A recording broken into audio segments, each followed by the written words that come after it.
he's probably one of the greatest bulls that I've ever seen or ever heard about. If you watch what that bull does when he first comes out of the chute, that's where you see his true power. When that gate cracked, I mean, that bull was incredible. And I realized right then that this was one of the greatest bulls I was ever going to see in my entire life. And that's what you live for. I mean, that's what you got bulls for. He's a three-time world champion. I mean, there ain't much else you can say about him. He is the one and only Little Yellow Jacket, and his story is next on Total Bull.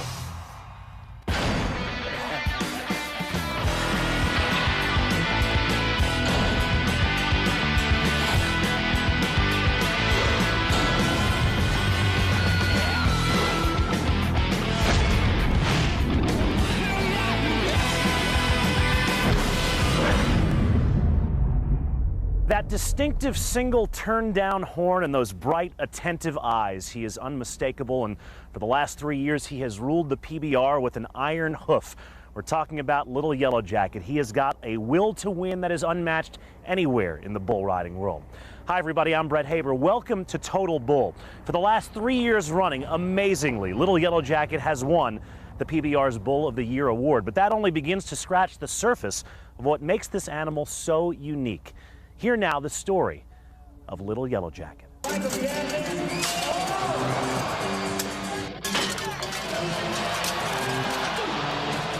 Little Yellow Jacket's the only three-time Bucking Bull of the year ever. So I think that says plenty about him right there.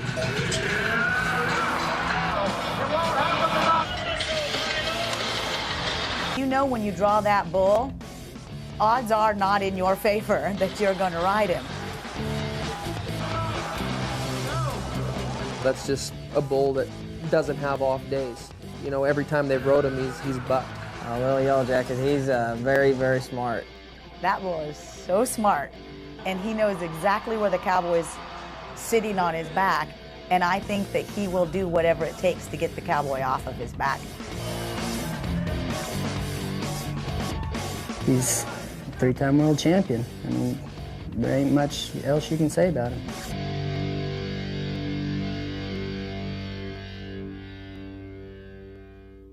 Well, you knew he was going to be a superstar when he was young, number one, just by watching him buck. Number two, I don't think the Burgers would have tagged the name Little Yellow Jacket on just any bull. They were waiting on a special bull to come along, and they got it. First time I ever bucked him, he bucked like he was an older bull, like he knew what he was doing the whole time. I mean, without ever doing it before. And he bucked like he's been out 30 times, like an old pro. And then we bucked him at another deal, and he'd done the same thing. And the third trip he's ever bucked with a PBR Billings. He was a star then. When Nevada first brought him out, he looked like a little calf. He was a little guy, and he bucked hard in the chute too. I was the first guy to ride Little Yellow Jacket, and he was pretty unknown at the time. I had him at the PBR finals in 1999, and Cody Lambert told me, he says, this bull bucks. He says, he's not real sure which way he's going to go, but he's going to go one way or the other really hard. He went out there quite a ways, just hop, skipping, and doing his signature deal that kind of sets guys up and gets them in trouble. And he turned back to the right so hard and so fast that it was going 1,000 miles an hour. And I just kind of threw every bit of caution to the wind and every sense of basics of what you're supposed to do in bull riding, and just kind of went, you know, for the Hail Mary. And it was a good thing the whistle came when it did, because I don't know if I could have made it 1/10 of a second longer. Well, I know Little Yellow Jacket since he was a calf. I'm one of the first guys to get on him. He was just a little bitty, pretty good-looking bull, and we saw that he had the potential, but he wasn't that ranked. Hey, Adriano got beat around the corner and bucked him off, and I'd have lost a house on that. And then, maybe 6 months after that, he grew up and he got it going, and he was ranked. If he rides him, he will be big, big points. And Corey McFadden could go all the way. The first time I had Little Yellow Jacket was in Billings, and was lucky enough to get by him. And then again in the finals, he had basically the same trip with me. He spun right there to the left and just bucks hard all the way to the whistle. All right, Corey, right to the left. Yeah. Can he do it again? Oh, yeah. Can he ride the He's got world it. champion bull? Come on, Corey. Come on, Corey. I think Corey Mack has Little Yellow Jacket's number. To get by a bull of that caliber and that much athletic ability is an honor.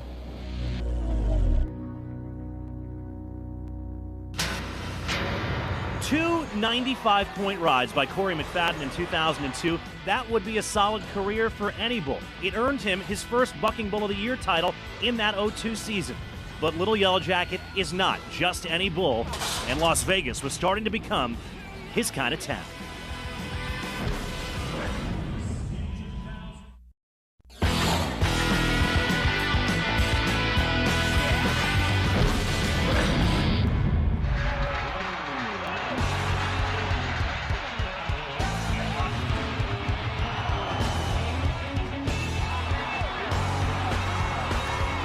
Little Yellow Jacket, he's probably one of the rankest bulls I've ever seen. Oh, wow. I mean, really. How bad is that? He's going, who's your daddy now? He's probably one of the greatest bulls that I've ever seen or ever heard about.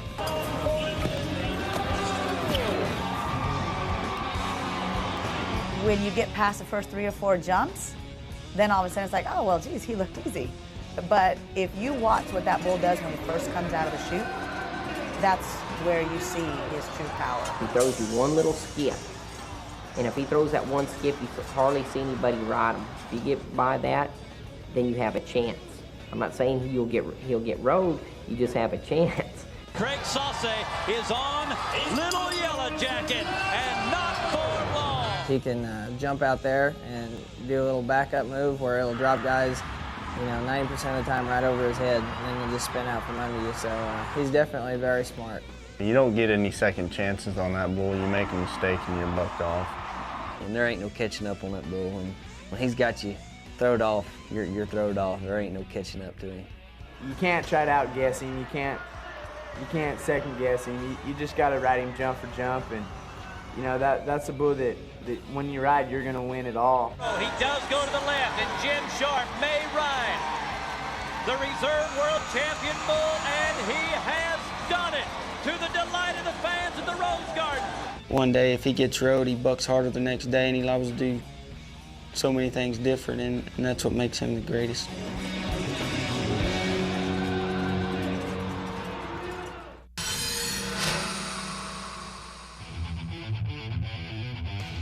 For Chris Shivers, it's a chance for him to win an event, extend his lead, and it's a chance for him to get a pretty good idea and a feel when he gets to ride for $1 million. But he's going to have to make one of the best rides of his life right here. And all he had to do was stay on that bull to win his 4th event of the season. I had him at Fort Worth one time, and I rode him about 7.5 seconds. He's the type of bull that, as I rode him the first 4 or 5 seconds, he was just starting to pick up the speed. About 7, I think he had his full speed going on, and it kind of threw me out the back door. Here we go. Takes left, goes right. He's making the move. Oh, my. Yeah, I drew Little Yellow Jacket in the short round in Billings. At first, that wasn't really the bull I would have picked.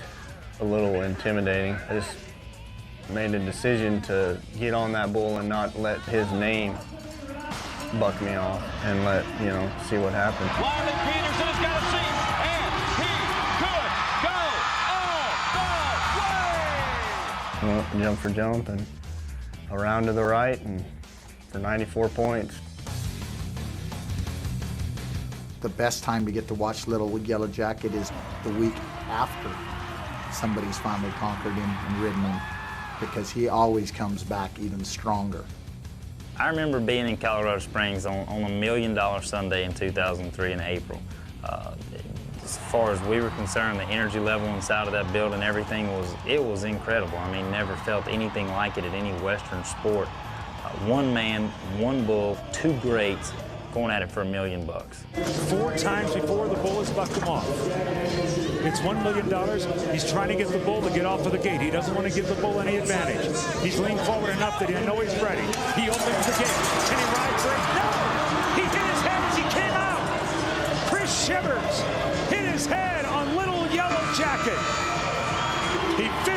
He's getting a standing ovation. What happened in Colorado Springs with Little Yellow Jacket was something that I hate to talk about, but it's just a matter of a lot of pressure that I didn't take too well. It was like that bull could feel what we felt. There was an energy level in there. When that gate cracked, I mean, that bull was incredible. And I realized right then that this was one of the greatest bulls I was ever going to see in my entire life. $1 million on the line, facing a great bull like Little Yellow Jacket, there's a lot of pressure and a lot of media, a lot of people telling you what you can and can't do, and I think I learned a big lesson from that. I was looking forward to getting on him. I'd already been on him earlier that year, and he bucked me off, and I'd told everybody if I draw him again, I'll ride him. Here's Jody Newberry on Little Yellow Jacket. This is the PBR Bull of the Year. Little Yellow Jacket, a classic style. Jody Newberry is oh so close. I kind of got loose there at the end. Kind of got to listening for a whistle, and almost let him throw me off a little too early, but it worked out. Another great ride to close out the finals, and this one earned Jody Newberry the finals title, his Rookie of the Year title, and it got Little Yellow Jacket his second Bull of the Year crown. Much more on Total Bull, the story of Little Yellow Jacket, when we come back.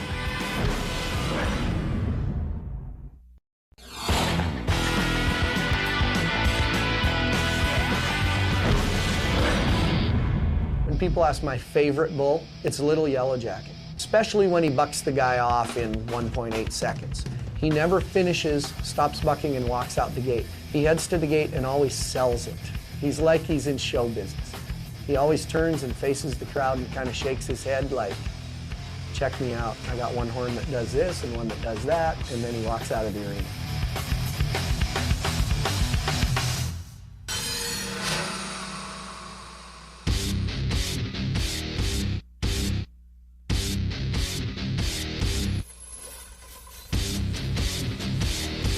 Yellow Jacket turning away from his hand and then spins back.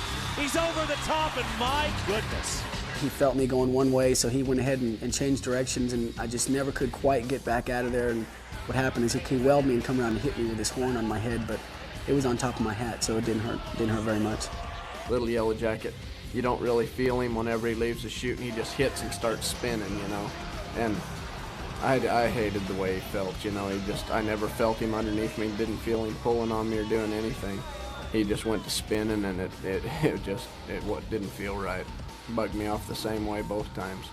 A world champion cowboy on a world champion bull, the two-time defending champion, Little Yellow Jacket. What can you say about this bull that hasn't already been said? A filthy average of 93 points unridden in 10 outs this year. Can Michael Gaffney do it? Oh, he's got a seat. To the right, into his hand. It's an off night for Little Yellow Jacket, and a huge night for Michael Gaffney. Oh, man, Michael Gaffney has done it. Gaffney 3 times has had that bull. He had him last week in Colorado Springs and bucked him off. He's never ridden that bull. Nobody has ridden this bull this season. 9 times, make it 10 times out of 71 outs, and Gaffney is going to the record books. It was long in coming, I'll tell you that. I'd had him the weekend before in Colorado Springs. I think that was probably maybe trip number 5. And then to have him again the very next weekend in Nampa, I was like, hey, what's going on here? We're just meant for each other, I guess. And I changed some things up. I talked to some of my friends on how to approach it. So the next weekend I was really at ease about having him. I was almost disgusted. I thought, you know what, this is my turn. He went out and he did do the hop and skip that I'd not made so many times before. He went into the right-hand spin, and from there it was just kind of a smooth sailing. And that's what you live for. I mean, that's what you ride bulls for. Little Yellow Jacket, I thought he was smarter than every other bull out there, and then when I actually did get on him, I thought I was way smarter than him, and I set a little trap for him. I think there's a really great chance for a guy to get this bull to get rode again this year, and this might be it right here. To the left. No. Yeah, he's a bit too smart for old Brendan Clark, I'll tell you that right now. The bull I've got tonight's Little Yellow Jacket. I mean, he's the man. Two-time Bucking Bull of the Year. I even voted for him again this year. So he's the best of the best, and this has been a matchup that has been a long time coming. We've drawn around each other for a while, and now we're locking horns. So we'll see what the outcome is. Oh, man.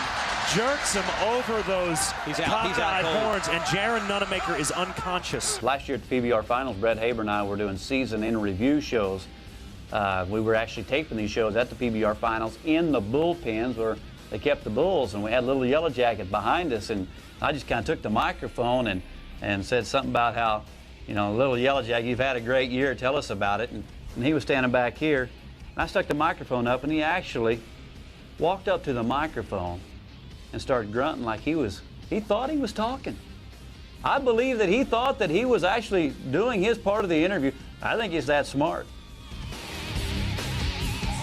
Here comes Gaffney on the world champion Little Yellow Jacket, who's been ridden 2 years in a row at the Las Vegas Finals. Ladies and gentlemen, the oldest man at the PBR, 34-year-old Michael Gaffney, has just ridden the world champion bull, Little Yellow Jacket.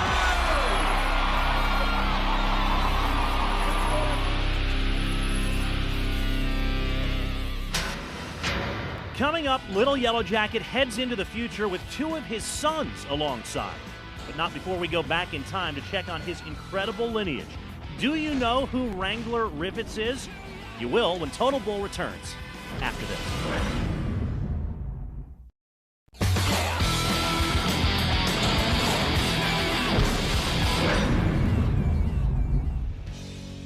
Little Yellow Jacket's innate ability didn't just come by happenstance. Great bulls come from great genetics, starting with the grandfather, Wrangler Rivets, to his father, Yellow Jacket. Of course, the three-time Bucking Bull of the Year, Little Yellow Jacket, he has one incredible family tree. The Burgers have been breeding bulls for a long time, and their bloodlines show it. Little Yellow Jacket to Yellow Jacket, all the way back to Wrangler Rivets. Wrangler Rivets was a ranked bull, and he was a mean bull. He was mean all the time. I mean, you could never trust him, what he was going to do, and he used to like to jerk guys down on his head and hit them, and he'd run them over and stuff. He was a bad bull.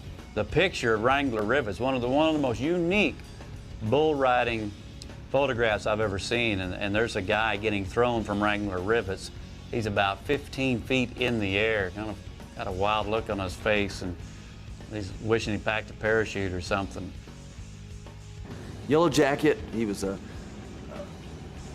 almost a spitting image, I'd say, of Little Yellow Jacket, but just more of a yellow type bull, and really seemed like maybe he was a little bit more thick, but phenomenal animals. I remember when Rogério rode him in Billings, Montana, and he won the event, and he came out backwards, and he started in just an ordinary trip, but when the whistle blew, he was a rank. I had him one time at a rodeo. I was at a rodeo. I think there was like $500 added in the pot, and I drew the Bucking Bull of the Year. Little Yellow Jacket's dad, Yellow Jacket. I think he threw me so high that if there was a roof over that rodeo arena, I probably would have hit the rafters. He's a bucker. He was awesome. Anytime you got a bull that's got a jacket in his name, or you know he's probably going to be a pretty good bull.